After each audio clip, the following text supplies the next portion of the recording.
Morning. Out to California, where a sheriff calls for changes in the state's immigration laws after police say a man shown here wanted by ICE killed a stranger and carried out random acts of violence. William Lajeunesse picks up that story from Los Angeles. William, what happened?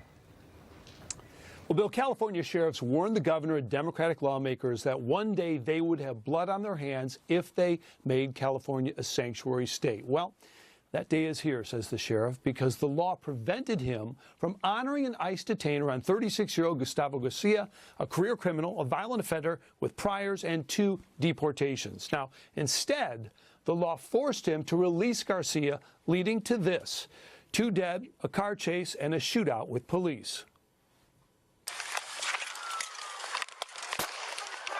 Shots fired. Police picked up Ruiz high on drugs on Friday. Seeing his prior deportations, ICE issued a detainer, but 10 hours later, the sheriff released him because the sanctuary law banned him from honoring that detainer. Released, Ruiz stole 300 rounds of ammunition, shot 6, killed 2, then injured 3 more before dying in a car chase. None of which would have happened, says the sheriff, without this law that prohibited him from communicating with ICE when a criminal alien is released. That tool has been removed from our hands. And because of that, our county was shot up by a violent criminal that could have easily been prevented had we had the opportunity to reach out to our fellow counterparts.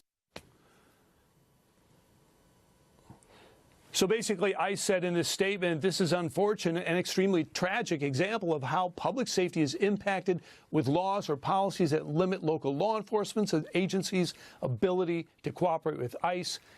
Bill, basically, this guy had gotten 2 years in the federal penitentiary for armed robbery, assault, another 2 years for drug possession. But again, under the law, that is not serious enough to hold him. The sheriff said out of 200 detainers, he is forced to ignore about 75%. Wow, William Lajeunesse on that story in L.A. Thank you, William.